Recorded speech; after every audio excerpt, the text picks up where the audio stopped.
వాలంటీర్లనైతే ఎలా మోసం చేశాడో మనం అంతా చూసాం. ఎన్నికలకు ముందు వాలంటీర్లకు 10,000 జీతం అన్నాడు. 10,000 బాయ, వాలంటీర్ ఉద్యోగం ఉన్నది బాయ. పోనీ ఉద్యోగస్తులనైనా అంత బాగా చూసుకున్నాడంటే వాళ్ళను మోసమే. ప్రభుత్వం వచ్చిన వెంటనే ఆయన మేనిఫెస్టో ఒకసారి చూస్తే ఆయన మేనిఫెస్టో ఆయన ఇచ్చిన 143 హామీలు ప్రభుత్వం వచ్చిన వెంటనే అయ్యారన్నాడు. ఇంటరిమ్ రిలీఫ్ ఇంతవరకు 9 నెలలు అయింది. రూపాయి పెంచింది, రూపాయి ఇచ్చిన ఇచ్చి పుణ్యం కట్టుకున్న పాపాన పోల. 9 నెలలు అయిపోయింది. ఉద్యోగులకు మెరుగైన పిఆర్సీ అన్నాడు. ఉన్న పిఆర్సీ చైర్మన్ బలవంతంగా రాజీనామా చేయించారు. కొత్త పిఆర్సీని ఇంతవరకు ఇలా అయ్యారు ఇవ్వాల. 1వ తేదీనే జీతం అన్నాడు.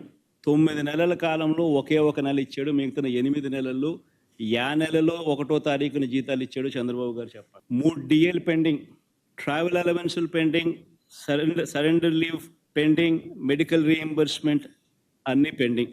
చివరికి ఉద్యోగస్తులకు సంబంధించిన జిఎల్ఐలు, జీపీఎఫ్లు కూడా తాను వాడేసుకుంటా ఉన్నాడు.